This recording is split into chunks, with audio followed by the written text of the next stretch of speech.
If you grew up in the United States, a good part of your schooling is probably dedicated towards reading and analyzing books that outdated you, and maybe even your parents, by a few decades. As a result, so many kids grow up in America learning to despise English class. But the fact is that the difference between the Gatsbys and the Hamlets and some of the great art that's released today is marginal at best. There's a lot of literary merit in the work that's widely consumed and relevant to our current cultural landscape. And sometimes the work that's released today can be even more impactful than the art of yesterday, because some of our modern experiences are best explained by the artists who were made by it. But to start, it can help to look at what made the art of the past so great. Anna Karenina is one of the most ambitious novels ever written, crafted by one of the most ambitious writers ever, Leo Tolstoy.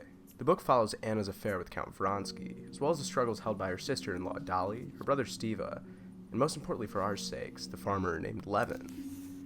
Levin's a simple man. He's not incredibly rich, he doesn't want to flex his strength or intelligence. He's a farmer, and he's in love with Dolly's sister, Kitty. I'm too early. I'll come back. This sets him starkly apart from the other men in the novel. So when I first read Anna Karenina, it was for a class, so once I finished it, I took my final and I headed off to winter break without considering what I'd read too heavily. Then, Pixar came out with a new movie. Whatever I was expecting, Pixar's soul blew it out of the water. The fundamental conflict that artists face is to somehow unite the lanes of accessibility and complexity in a harmonic manner. And Pixar's been great at this for so long, getting kids to laugh while getting their parents to cry. But if we consider that fundamental conflict, I don't think they've done a better job than they have with Soul. Soul follows Joe Gardner, a middle school band instructor who's just gotten his big break in jazz music after years of toiling to get forward. Right as he's celebrating his stroke of achievement, though, he falls through a manhole and dies. The premise of Soul surrounds Joe trying to return to his human body, while 22, a free soul that doesn't have a human body, tries to evade any attempt to send them back to Earth. 22, like every other soul, is allowed to enter Earth once they find their spark, which Joe believes to be some sort of a purpose. But 22 doesn't find passion in anything they've encountered. They're indifferent towards all the sparks that seemingly resonate with their fellow souls. As a result, they're left in the great before. Joe is accidentally assigned to mentor 22, and a funny twist of fate, 22 ends up in Joe's body, while Joe ends up in a cat's body. The two navigate through Joe's world as he prepares for his big jazz performance, all while 22 learns the intricacies of the human world as a whole. 22's conflict is one that many of us can resonate with. They're told early on that they're to have a purpose, that there must be something that gives them meaning and keeps them moving forward. After all, it appears that everyone around them is easily able to declare what they want to pursue in their life from even before their birth.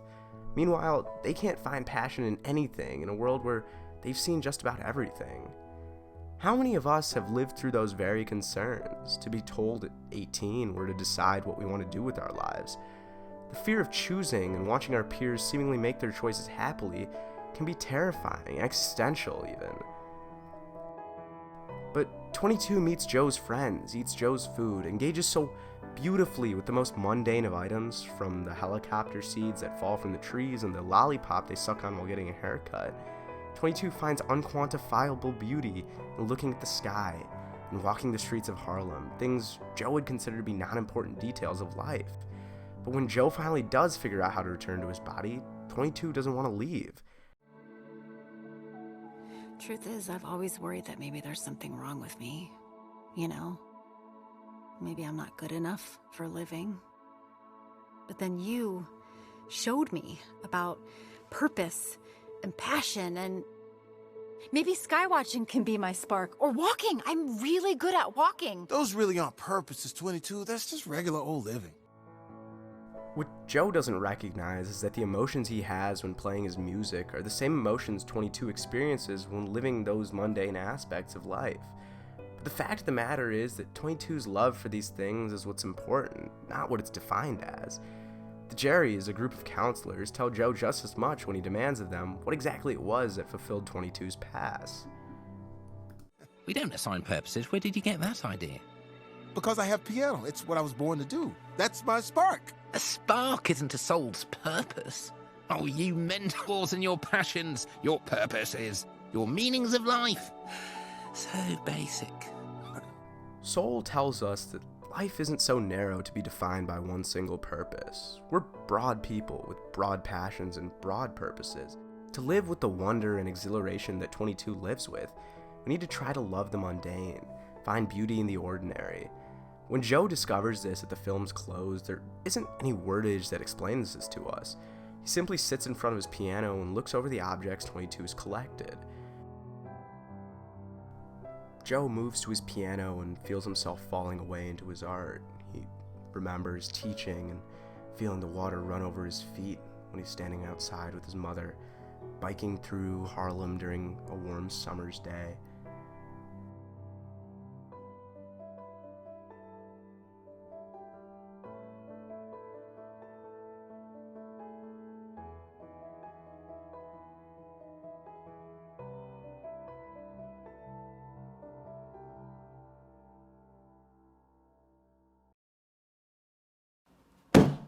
And here's where we return to Anna Karenina. Because the foundation for the novel is this very idea of living simply for the sake of life. One of the greatest passages in the book, and for that matter all of literature, comes when Levin, the farmer, begins working alongside the peasants on his farm and harvesting his crops. The work is so taxing, requiring the utmost physical effort from Levin. But as he continues this motion of mowing and pulling back his scythe, he reaches a flow state, and truly begins to understand the happiness exhibited by his workers. They don't live a life that is considered valuable by the aristocracy that much of Anna Karenina surrounds, and yet they're some of the only characters in the book that are portrayed as living fulfilling lives. Anna herself engages in all the idiosyncratic behaviors of the wealthy and unfulfilled, which ends in the destruction of her marriage and ultimately her death. Conversely, Levin's sister-in-law Dolly is a mother whose husband is cheating on her, and yet, despite having every reason in her life to be disappointed, angry, spiteful, she lives a life of fulfillment. Her love for her children transcends any of her other emotions, and it's so full and powerful that it commands her to live her life for them, because she cares not for the large and the outlandish, but rather for the daily, everyday parts of life. Anna Karenina's namesake ends up not being the character who Tolstoy asks us to model. Tolstoy tells us it's not the ornate desires of the world that make life worth living. He asks us to love the everyday. He asks us to model the prosaic heroism of Dolly. Why do they call it love? Because it's love. But how do we apply this love of the everyday to our lives? Maybe Levin could go out and farm because he didn't have the distractions of social media, or having to go to school, or having to work a job that we hate. But a lot of us don't have that same luxury. Fleet Fox's 2011 song Helplessness Blues tries to tackle this very idea. If I know only one thing, it's that everything that I see of the world outside is so inconceivable. Often I barely can speak. Yeah, I'm tongue-tied and dizzy, and I can't keep it to myself. What good is it to sing Helplessness Blues? Why should I wait for anyone else? And I know. Here, lead singer Robin Pecknold outlines his admiration and astonishment with the world around him, with the beauty and the nature that he's confronted with. He sees so many possibilities that all he wants to do is interact with this beautiful world to its utmost capabilities, which he sings in the next line.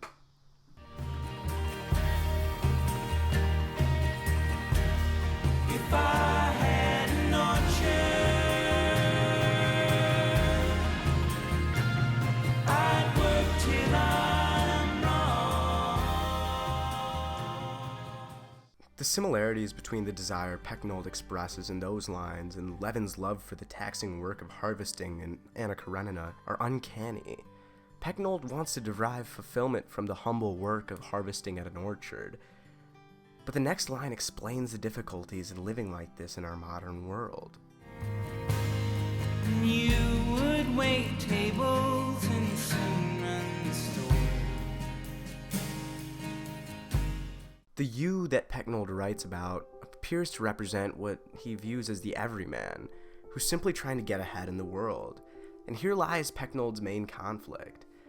He wants to be interacting with what truly gives him fulfillment in life, and yet he feels the tug of society trying to pull him on a path that makes it very difficult to do so.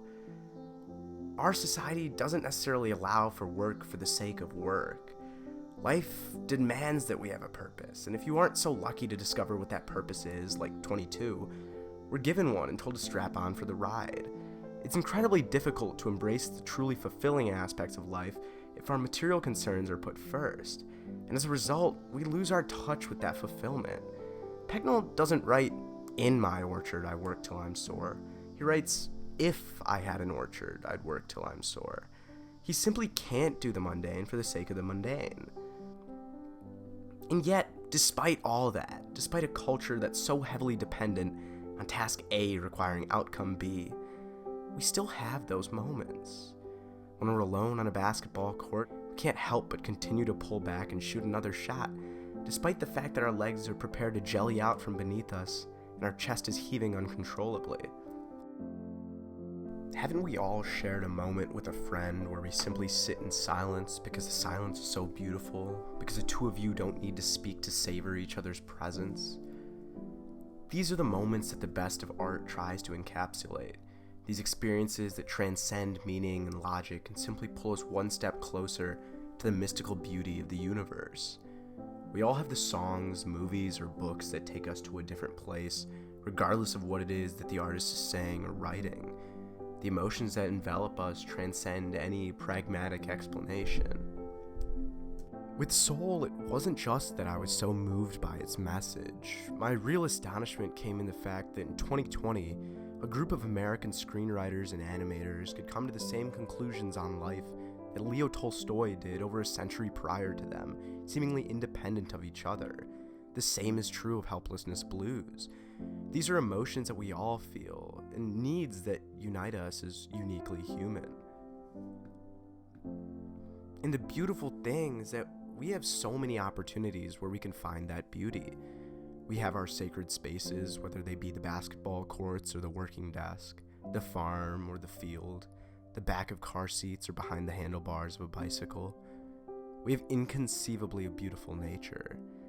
And perhaps most exemplary, we have art. There seems to be a stigma across the academic community that art of the last decade cannot carry the same thematic and personal resonance that the great novels of yesterday did. But what I hope to do with this series is prove that it's not the case. We have so much art coming out today that is created by artists trying to recreate those beautiful emotions we've discussed. They may be coming out in different mediums, but they certainly hold weight. They certainly can change lives. I know they've changed mine.